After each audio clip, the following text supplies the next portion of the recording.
సవినేముగా తెలుపమని కోరిని సూత్రవాడు చెప్తున్నా ఉన్నారా ఆ సత్యనారాయణ గారితో చేయబడిలో చెప్తున్నాడు.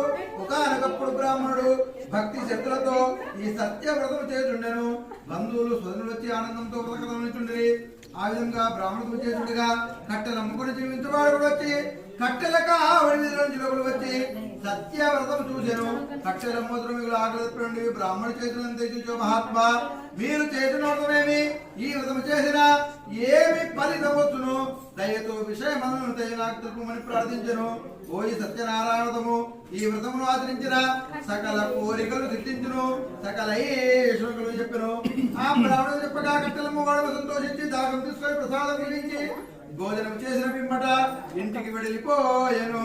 కట్టెలమ్మోదుడు సత్యనారాయణ చెడుకొని మరునాడు పుల్లల కావడు బిజంపై పెట్టుకొని ఈ దినమున ఈ పుల్లలు అమ్మిన ధనమును వెచ్చించి సత్యనారాయణుడు సంకల్పించుకొని పట్టణములోనికి బయలుదేరి వెళ్ళను. కట్టెలమ్మోదుడు ఆ దినమున ధనవంతులున్న విధి పోయమ్మగా కట్టెల కావడికి పూర్వ దినము కంటే రెట్టింపు వచ్చును. అందరూ మీరు సంతోషించి అడిపళ్ళు చక్కెర నెయ్యి పాలు గోధుమ నూక మొదలు తీసుకుంటే ఇచ్చారను. తరువాత బంధుమిత్రాక్వాదిగా సత్యనారాయణ వ్రతము చేసను. ఆ వ్రత ప్రభాతుడు ధనమును గుర్తుపదిగా సంతోషం ఉంది. జీవితకాలం దయు సకల సుఖమును అనుభవించి అంతిమన స్వర్గలోకమును పొందెను.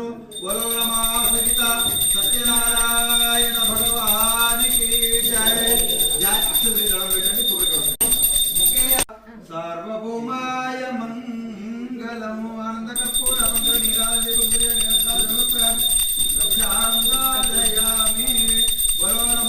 సహిత సత్యనారాయణ భగవానికి అధ్యాయకతాయాం ప్రారంభః.